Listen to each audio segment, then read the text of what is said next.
नमस्कार, मी श्वेता आरस, news police रिपोर्टरमध्ये आपलं स्वागत. लोकसभेचा रणसंग्राम सुरू झालाय. अजून भाजप, सेना, राष्ट्रवादी युतीतर्फे जागा वाटपाचे फॉर्म्युले ठरले नाहीत. तसेच महाविकास आघाडीचे सुद्धा जागा वाटपाचे फॉर्म्युले ठरले नाहीत. त्या संदर्भात आज आपण न्यूज पोलीस रिपोर्टरचे संपादक राकेश पाटील यांच्याशी या संदर्भात चर्चा करणार आहोत. का जागा वाटपाचा तिढा सुटून प्रत्येक पक्ष आणि त्यांचे कार्यकर्ते एक दिलाने आणि प्रामाणिकपणे काम करतील का, यावर आपलं काय मत आहे सर? श्वेता, प्रथमतः म्हणजे भारतीय जनता पार्टीकडे एक मोदी नावाचं एक मोठं फॅक्टर आहे. मोदींचा जो झंझावात तसं पाहायला गेलं 2014 पासून सुरू झाला. 2014-19 मध्ये मोदी लाट आली आणि मोदी लाटेतनं भाजपासोबत त्यांचे मित्रपक्ष हे विजयाच्या वाटचालकडे लागले आणि ज्या पक्षाच्या उमेदवाराची काही क्रेज नव्हती ते देखील निवडून आले. थोडक्यात कमरचं चिन्ह, मोदीची साथ, विजयाच्या घवघवात, अशा पद्धतीने भारतीय जनता पार्टीने संडी मारली. महाराष्ट्राचा जर विचार करायला गेलं 2014 मध्ये देखील भारतीय जनता पार्टीने 23 जागा जिंकल्या होत्या, शिवसेनेने 18, तर राष्ट्रवादीकडे 4च जागा होत्या, तर काँग्रेसकडे 2 होती व इतर पक्षाची 1 जागा होती. थोडक्यात जर विचार केला तर 41-42 जागा ह्या 48 पैकी या भारतीय जनता पार्टी आणि सेना युतीच्या निवडून आल्या होत्या. तेच कायम 2019 मध्ये राहिलं. भाजपाने 23 सीट आपल्या कायम राखल्या, शिवसेनेने देखील 18 सीट कायम राखल्या, राष्ट्रवादीच्या 5 आल्या, 4 स्वतःच्या पक्षाच्या आणि 1 अपक्ष राणा हिला जे अपक्ष पाठिंबा दिला होता ती निवडून आली. परंतु ती पुन्हा भाजपकडे गेली आणि 2 अपक्ष आले होते. अशा पद्धतीने भारतीय जनता पार्टी म्हणजे विरोधक आणि काँग्रेसची फक्त 1 जागा, इतकी दयनीय अवस्था झाली होती. असं असताना 2024ची निवडणूक लक्षात घेता जे भारतीय जनता पार्टीने महाराष्ट्रात केलं, प्रथमतः सेना फोडली शिंदेला सोबत घेऊन आणि त्याच्यासोबत शिंदेसोबत जवळजवळ जे 18 खासदार निवडले होते त्याच्यापैकी 13 खासदार हे शिंदेसोबत गेले आणि 65 आमदार जे शिवसेनेचे निवडले होते त्याच्यापैकी जवळजवळ 41 ते 42 आमदार हे शिंदेसोबत गेले. थोडक्यात परिस्थिती जर विचारायला गेली तर 50च्या आसपास आमदार हे आज शिंदेकडे आहेत आणि उद्धव सेनांकडे 15-16 आमदार आहेत, खासदार 5 आहेत. इतकी दयनीय अवस्था शिवसेनेची केली. तोपर्यंत महाराष्ट्राला जनतेला काही वाटलं नाही, कारण की सेना मागच्या वेळी भाजपसोबत लढली आणि त्यांनी भाजपशी गद्दारी केली, काँग्रेसची राष्ट्रवादीची हात मिळून सत्ता स्थापन केली, मुख्यमंत्री झाले. उद्धवबद्दल वाद होता, त्यांच्याबद्दल तिरस्कार निर्माण झाला होता, त्यांच्याबद्दल असंतोष निर्माण झाला होता. हे आपण भाजपाची किंवा शिंदे सेनेची जी विचारप्रवाह आहे, त्यांचे मत आहे ते आपण धरू. परंतु त्यानंतर कुठलीही गरज नसताना ज्या पद्धतीने राष्ट्रवादी, शरद पवारांची राष्ट्रवादी तोडून अजित पवारांना सोबत घेऊन त्यांनी 54 आमदारांपैकी 41 आमदार फोडले आणि 4 खासदारांपैकी 1 खासदार फोडून राष्ट्रवादी आणि शिवसेना खिळखिळा करण्याचा जो प्रयत्न केला ते महाराष्ट्राच्या जनतेला पटलेलं नाही. भारतीय जनता पार्टीने पूर्ण भारतामध्ये 400 पार आणि महाराष्ट्रामध्ये 45+ म्हणजे विरोधकांच्या ताब्यात 3 देखील जागा मिळू द्यायच्या नाही असा जो विचार केला होता. खऱ्या अर्थानं काँग्रेस खिळखिळी झाली आहे, काँग्रेसमध्ये संघर्षाची ताकद उरली नाही. राहुल गांधी यात्रेच्या माध्यमातून करतो, परंतु महाराष्ट्रामध्ये असं नेतृत्व उभं राहत नाही, जे संघर्ष करत नाही, ते भारतीय जनता पार्टीच्या अन्यायाविरुद्ध लढा देत नाही, ज्या काही भ्रष्टाचार होते त्याच्याविरुद्ध बोलत नाही. त्याच्यामुळे काँग्रेसने नांगी टाकल्यासारखं जमा आहे. ज्या पद्धतीने भारतीय जनता पार्टीने शिवसेना नेस्तनाबूत करण्यासाठी सेना फोडली आणि शिंदेचे आमदार खासदार सोबत घेतले, त्याच्यातून भारतीय जनता पार्टीला फायदा झाला का, तर मी म्हणेल नाही. कारण की तिथून जे उद्धव मातोश्रीच्या बाहेर पडत नव्हते ते मातोश्रीच्या बाहेर पडून त्यांनी पूर्ण महाराष्ट्र पिंजून काढला. त्यांचा मुलगा आदित्य ठाकरे याने देखील चांगल्या पद्धतीने झंझावत नेला, पूर्ण महाराष्ट्र पिंजून काढला. सुषमा अंधारे, अनेक नेते शिवसेनेचे जे घरात बसले होते ते रस्त्यावर आले, लोकांपर्यंत गेले आणि लोकांना सांगितलं की आमची शिवसेना यांनी विस्कवली. आणि एवढंच नव्हे, भारतीय जनता पार्टीने जी ईडीचा, निवडणूक आयोगाचा आणि सत्तेचा दुरुपयोग करून डायरेक्ट पक्षच गिळंकृत करण्याचा जो प्रयत्न केला आहे ते महाराष्ट्र जनतेला रुचलेलं नाही. कारण की प्रत्येकाला माहिती आहे सेना कोणाची, ठाकरेंची. राष्ट्रवादी कोणाची, पवारांची. ठाकरे गेल्यानंतर ठाकरेच्या मुलांकडनं सेना गिळंकृत करण्याचा भारतीय जनता पार्टीने प्रयत्न केला. निवडणूक आयोगाद्वारे त्यांच्या विरुद्ध निकाल लागला, चिन्ह घेतलं, पक्ष गेला. अशा पद्धतीने एवढंच नाही, तेच राष्ट्रवादीसोबत केलं. राष्ट्रवादीचं चिन्ह गिळंकृत केलं, पक्ष नाव अजित पवारांना दिलं. शरद पवार हयात असताना ज्यांनी पक्ष उभा केला त्यांच्याच पक्ष त्यांच्यासमोर गिळंकृत करण्याच्या निवडणूक आयोगाचा चुकीचा निकाल लादण्याचा जो भारतीय जनता पार्टीने प्रकार केला आहे तो महाराष्ट्र जनतेला रुजलेला नाही. आणि हे केलं नसतं तर भारतीय जनता पार्टीचं 45+ मिशन यशस्वी झालं असतं. कारण की विरोधक हे निद्रावस्थेत होते, संघर्षाची भूमिका नव्हती, ठाकरे आपल्या घरात होते, काँग्रेसचं संघर्ष करण्याची भूमिका संपलेली होती, राष्ट्रवादी ईडीच्या त्रासाला कंटाळून कुठंतरी गुपचूप राहण्याच्या भूमिकेत होती. अशामुळं भारतीय जनता पार्टीचे 45+चा नारा होऊ शकला असता. परंतु भारतीय जनता पार्टीची अतिरेक भूमिका, पक्ष नेस्तनाबूत करण्याची भूमिका, पक्ष संपवण्याची भूमिका, हुकुमशाहीची पद्धत, कोर्टाला देखील ताब्यात घेण्याची पद्धत, निवडणूक आयोगाला आपल्या इशाऱ्यावर नाचवण्याची पद्धत ही भारतीय जनता पार्टीला भोवणार आहे. त्याच्यामुळे यावेळी भारतीय जनता पार्टी 20 ते 25 जागाच्या पुढे जाणार नाही असे मला वाटते. तसेच ईडी आणि सीबीआयच्या भीतीने भाजपसोबत गेलेले आमदार व खासदार हे भाजपसोबत प्रामाणिक राहतील का सर? पहा श्वेता, मुख्यमंत्री शिंदे हे मुख्यमंत्री होण्यासाठी गेले आणि त्यांच्यासोबत आमदार खासदार जे गेले ते ईडीच्या भीतीने गेले. त्याच्यात अनेक प्रश्न आहेत. ईडी आणि सीबीआयच्या ज्या कारवाया झाल्या, जे भारतीय जनता पार्टीच्या विरोधात होते, जे बोलत होते, मग ते सेनेचे असो, राष्ट्रवादीचे असो का काँग्रेसचे असो, त्यांच्यावर कारवाया केल्या, त्यांच्यावर धाडी पडल्या, काही जेलमध्ये गेले.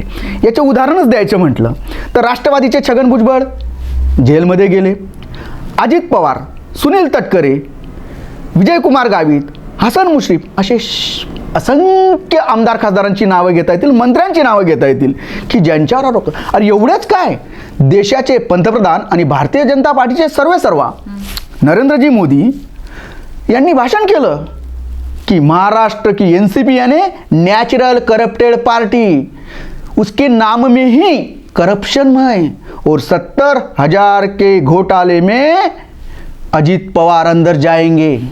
आणि छगन भुजबळ, अजित पवार या सर्व मंत्र्यांना यांना मंत्रिपदाची शपथ देतात. हा सामान्य जनतेला, महाराष्ट्राला, देशाला न उमजणारा प्रश्न आहे. तेच शिवसेनेच्या बाबतीत एकनाथ शिंदेची ईडी चौकशी सुरू होती. यामिनी जाधव तर महिनोगंती गायब होत्या, परंतु जसे शिंदे सेनेत आणि भाजपसोबत गेले लगेच दुसऱ्याच दिवशी ते मुंबईमध्ये अवतरल्या, आपल्या मतदारसंघात फिरायला लागल्या. त्याच्यानंतर रवींद्र वायकर आत्ताच नुकतेच गेले, त्यांची देखील ईडी चौकशी होती, ती देखील थांबली.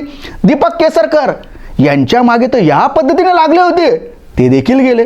असे अनेक शिवसेनेचे, राष्ट्रवादीचे आणि काँग्रेसचे नाव घेत. अशोक चव्हाणांचा घोटाळ्याच्या बाबतीत तर त्यांना जेलमध्ये जाणार स्वतः फडणवीस बोलत होते, फार मोठे मोठे भाषण केले होते. आणि काँग्रेसचेच मुंबईचे नेते कृपाशंकर सिंह यांच्यावर भ्रष्टाचाराचे आरोप होते, गुन्हेगारीचे आरोप होते. आणि त्यांना सर्वात महत्त्वाचे म्हणजे महाराष्ट्रातील सर्व नेते देशाचे नितीनजी गडकरी यांचं नाव डिक्लेअर होत नाही आणि कृपाशंकर सिंह यांचं नाव पहिल्या यादीत डिक्लेअर होतं. ही फार शोकांतिक आहे. एकीकडे ज्यांच्यावर आरोप केले ते भारतीय जनता पार्टीमध्ये गेले, म्हणजेच भाजपच्या वॉशिंग मशीनमध्ये जाऊन क्लीन चिट झाले. अशा पद्धतीचे जे चित्र निर्माण झालेलं आहे ते भाजपसाठी घातक आहे. भाजपच्या 400 पारचा जो आकडा तो कमी होईल, 45+च्या महाराष्ट्राचा जो आकडा कमी होईल, तो फक्त भारतीय जनता पार्टीने ईडीचा दुरुपयोग, सीबीआयचा दुरुपयोग, कोर्ट आणि निवडणूक आयोगाला घेतलेलं हाताशी धरून ज्या पद्धतीने कोर्टावर देखील प्रेशर केलं जात आहे. परंतु चंद्रचूड नायडूने अनेक झटके दिलेले आहेत. आत्ताच एक मोठा झटका दिला इलेक्ट्रल बॉन्डच्या बाबत, तो देखील फार मोठा भ्रष्टाचार आहे. हे सर्व भारतीय जनता पार्टीला भोवणार आहे आणि मोदीचा करिश्मा हा कमी होत आहेत. कारण की राहुल गांधींचा जो यात्रा आहे त्या फार यशस्वी होत आहेत. सामान्य लोकांमध्ये ते जात आहेत. लोकांच्या भावनांच्या प्रश्नांवर ते हात घालत आहेत. बेरोजगारीचा प्रश्न, महाराष्ट्राचे उद्योग गुजरातला पळवल्याचा प्रश्न, असे अनेक प्रश्नांवरती राहुल गांधी आणि काँग्रेसने चांगल्या पद्धतीने घणाघात केला आहे. तर महाराष्ट्रामध्ये शिवसेना आणि राष्ट्रवादीने बऱ्यापैकी भारतीय जनता पार्टीचे नंगानाच आणि हुकुमशाही प्रवृत्ती जनतेसमोर उघडी केलेली आहे. 2014 व 2019 मोदी लाटेने भाजप व भाजपाचे मित्र पक्ष निवडून आले. तो करिश्मा कायम राहील का? नाही श्वेता, तो करिश्मा आता कायम राहणार नाही. कारण की भाजपने स्वतःहूनच स्वतःच्या पायावर धोंडा, दगडे, लोटा पाडून घेतला असं मी म्हणेल. कारण की एकीकडे विरोधक हा काँग्रेस संपलेला होता, राष्ट्रवादी निद्रावस्थेत होता, शिवसेना आपल्या आपल्या घरामध्ये मस्त होती. त्यांना जागे करून त्यांच्यावर हत्यार लावून आणि ईडी आणि सीबीआयचा जो दुरुपयोग केलेला आहे त्या माध्यमातून जनतेला ते पटलेलं नाही. आणि जे पक्ष गिळंकृत करण्याचा, प्रादेशिक पक्ष संपवण्याचा जो भाजपने घाट घातला आहे तो महाराष्ट्रातील जनतेला पटलेला नाही. कारण की प्रत्येकाला माहिती आहे शिवसेना कोणाची, ठाकरेंची, राष्ट्रवादी कोणाचा, पवारांचा, आणि तोच पक्ष संपवायचा, त्याच पक्षाचे आमदार कोणाचे. अहो प्रत्येक ठिकाणी घोषणा होतात 50 खोके एकदम ओके, पैसे घेतले अथवा न घेतले. परंतु एवढे आमदार खासदार कशामुळे गेलेत? एक तर ईडीच्या धोक्याने गेले किंवा खोक्याने गेले. हे सामान्य जनतेला पटण्यासारखा प्रश्न आहे. आणि तो घणाघात घेऊन शिवसेना, राष्ट्रवादी जनतेसमोर जात आहेत. कोणती शिवसेना, राष्ट्रवादी? उद्धव ठाकरेंची शिवसेना आणि शरद पवारांची राष्ट्रवादी हे जनतेसमोर भारतीय जनता पार्टीच्या गुन्हेगारी प्रवृत्ती, ईडीची दहशत, सीबीआयची दहशत आणि सत्तेचा दुरुपयोग जनतेसमोर नेत आहेत. त्याच्यामुळे भाजपचे जे 400 पार आणि 45 प्लसचे मिशन आहे ते संपुष्टात येणार. उलट परिस्थिती येईल. आजची परिस्थिती अशी आहे, भारतीय जनता पार्टीच्या खासदार 20 ते 22 जागा येऊ शकतात. तर शिंदे सेना आणि अजितदादा राष्ट्रवादी हे 2-3 जागा येतात की नाही हा देखील प्रश्न निर्माण झाला आहे. त्याच पद्धतीने जर महाविकास आघाडीचा जर विचार केला, या ठिकाणी उद्धव सेनेचे आज 12 ते 15 खासदार येण्याची परिस्थिती आहे. काँग्रेसचे देखील 8-10 खासदार येण्याची परिस्थिती आहे. आणि शरद पवार राष्ट्रवादीचे देखील 5 ते 6 खासदार निवडण्याची परिस्थिती आहे. अशी जर गेलं तर त्यांचे देखील 25 ते 26 खासदार येऊ शकतात. तीच परिस्थिती भारतीय जनता पार्टी सेनेची आणि राष्ट्रवादीची आहे. त्यांचे 24-26 खासदार येऊ शकतात. थोडक्यात महाराष्ट्रामध्ये बलाबल हे सारखं राहू शकतं. भारतीय जनता पार्टीला फार मोठं बहुमत किंवा फार मोठे खासदार जे 2014 आणि 19 मध्ये मिळालेले होते 45, 42 हा आकडा होणार नाही. कारण की त्या आकड्याला स्वतः भारतीय जनता पार्टीच कारणीभूत ठरणार आहेत. आपण पिक्चरमध्ये पाहतो, पिक्चरमध्ये तसं विलन हिरो ही फिल्म सिटी असते, स्टोरी असते. परंतु विलनचे जे कारनामे असतात, देशविघातक कृत्य असतात, गुन्हेगारी कृत्य असतात, त्याच्यामुळे पाहणारे पब्लिक हे शिव्या देतात आणि हिरोच्या बाजूने होतात. का होतात? कारण की वाईट प्रवृत्ती ही जनतेला आवडत नसते. तीच वाईट प्रवृत्ती भारतीय जनता पार्टीने विलनच्या रूपात केलेली आहे. आणि ते विलनच्या रूपामध्ये साथ देणारे शिंदे आणि अजित पवारला महाराष्ट्राच्या जनतेने ठरवले आहेत. म्हणून हा प्रकार भारतीय जनता पार्टी, शिंदे सेना आणि अजितदादा राष्ट्रवादीला बोनेल आणि महाराष्ट्रातून शिंदे सेना आणि राष्ट्रवादी अजित पवार जवळजवळ समूळ नष्ट होईल असे मला वाटते. सर, तसेच शिंदे सेना तसेच अजितदादा राष्ट्रवादी यांचं लोकसभेच्या निवडणुकीनंतर भवितव्य काय असणार आहे? श्वेता, फार महत्त्वाचा प्रश्न विचारला. आता जो जागा वाटपाचा तिढा आहे तो कायम आहे. भारतीय जनता पार्टीने त्यांच्या असलेल्या कोठ्यापैकी 20 जागा डिक्लेअर करून टाकल्या. परंतु या ठिकाणी राष्ट्रवादीने ज्या जागा लढल्या होत्या त्या देखील ते डिक्लेअर करू शकत नाहीत. शिंदेचे 13 खासदार आहेत. 18 जागा खासदार जरी शिंदे सेनेचे निवडले आहेत, सेनेचे चिन्ह पक्ष आल्यानंतर 18 जागांचा अधिकार हा शिंदे सेनेचा येतो. त्याच्यापैकी जे 13 खासदार त्यांच्याकडे, त्यांचे देखील तिकीट डिक्लेअर करू शकत नाही. इतकी दयनीय अवस्था शिंदे सेनेची आणि अजितदादा राष्ट्रवादीची झाली आहे. थोडक्यात मी एकच सांगेल, जागा वाटपाचा तिढा आणि शिंदे सेना आणि दादा राष्ट्रवादीचा भरलाय गळा अशी म्हणण्याची वेळ आली आहे. भाजप मित्र पक्षाला वाकवित आहे तर काँग्रेस मित्र पक्षाला स्वतःहून पुढे सरकवत आहेत, त्यांच्या पुढे स्वतः झुकत आहेत. हा दोन्ही पक्षांमधला फरक आहे. तुम्ही म्हणणार काँग्रेस संपत आहेत म्हणून ते करत आहेत, तसं का आहे ना, परंतु हा काँग्रेसचा देशावरचा प्रश्न आहे, मोठा पक्ष आहे. त्याच्यानंतर देखील ते मित्र पक्षाला पुढे करून या ठिकाणी महाराष्ट्राचा विचार केला. सेनेचे इतके फुटल्यानंतर, आमदार फुटल्यानंतर, शरद पवारांचे इतके आमदार फुटल्यानंतर, खासदार फुटल्यानंतर त्यांना जास्त जागा काँग्रेस देत आहे. हे काँग्रेसचं मोठेपणच म्हणावं लागेल. त्याच्यामुळे हा काँग्रेसला फायदाच होणार आहे. कारण की महाविकास आघाडीचे खासदार जर निवडून आले तर काँग्रेसला त्यांचे संख्याबळ वाढणार आहेत. ही सर्वसाधारण परिस्थिती आहे. जर तुम्ही भारतातली परिस्थिती पाहिली आणि महाराष्ट्रातल्या परिस्थितीचा विचार केला, भारतीय जनता पार्टीला महाराष्ट्रात मराठा आंदोलन व्यवस्थितरित्या हाताळण्यात आलं नाही.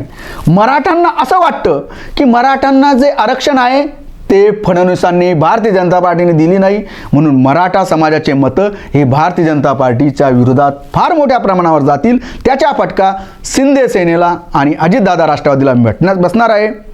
भारतीय जनता पार्टीने तोडाफोडा राजनीती ही जी केली ती महाराष्ट्राला, जनतेला पसंत नाही येत. त्याच्यानंतर ईडी CBIचा जो गैरवापर केला, अनैतिक वापर केला, तो पटलेला नाही. आणि महागाईचा प्रश्न, शेतकऱ्यांचा प्रश्न, महाराष्ट्राचे उद्योग गुजरातला पाठवण्याचा घातलेला घाट हा महाराष्ट्रातील जनतेला पटलेला नाही. कारण की गुजरात महाराष्ट्रावर राज्य करेल हे महाराष्ट्रातील मराठी जनतेला पटण्यासारखा प्रश्न नाही आहेत. म्हणूनच महाराष्ट्रातील जनता, सामान्य जनता ही पेटून उठलेली आहे. त्याचा फटका भारतीय जनता पार्टीला मिळणार. याच ठिकाणी जर काँग्रेस, राष्ट्रवादी आणि उद्धव सेना अदम प्रबळ राहिली असती तर या ठिकाणी भारतीय जनता पार्टी किंवा अजितदादा राष्ट्रवादी आणि शिंदे सेनाला 4-5 जागा देखील मिळणे मुश्किल झाले असते.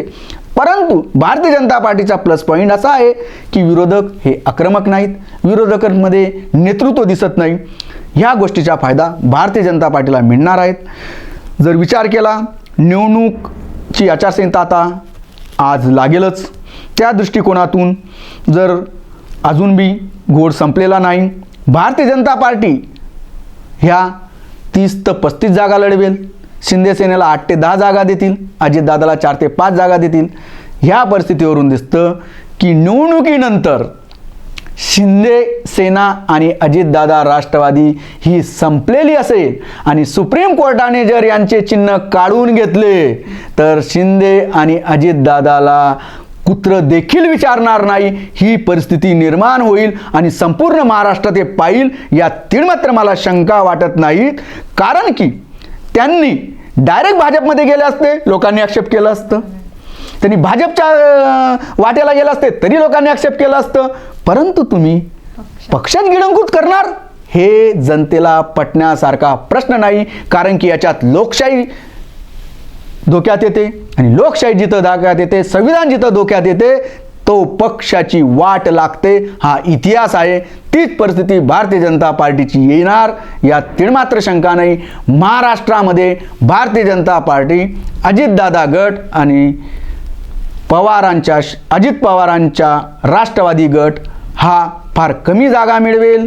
त्याच्यात भाजपचं देखील नुकसान होणार आहे आणि अजितदादा राष्ट्रवादी गट आणि शिंदे सेना हा संपण्यातच जमा राहील. पाहू आता आचारसंहिता लागल्यानंतर निवडणूक जवळच आहे, सर्व आहे. आता प्रचाराची यंत्रणा कशी राबवतात, उमेदवार कसे देतात याच्यावर मी भरपूर काही अवलंबून आहे. उमेदवार जर आघाडीने चांगले दिले आणि एक दिलाने लढले तर शिंदे सेना आणि अजितदादा राष्ट्रवादी भुईसपाट होईल असे मला वाटते. सर, तुम्ही या संदर्भात चांगलं विश्लेषण केलं आहे. परंतु जे मतदार आहेत त्यांना तुम्ही काय संबोधित करतील ह्याबद्दल?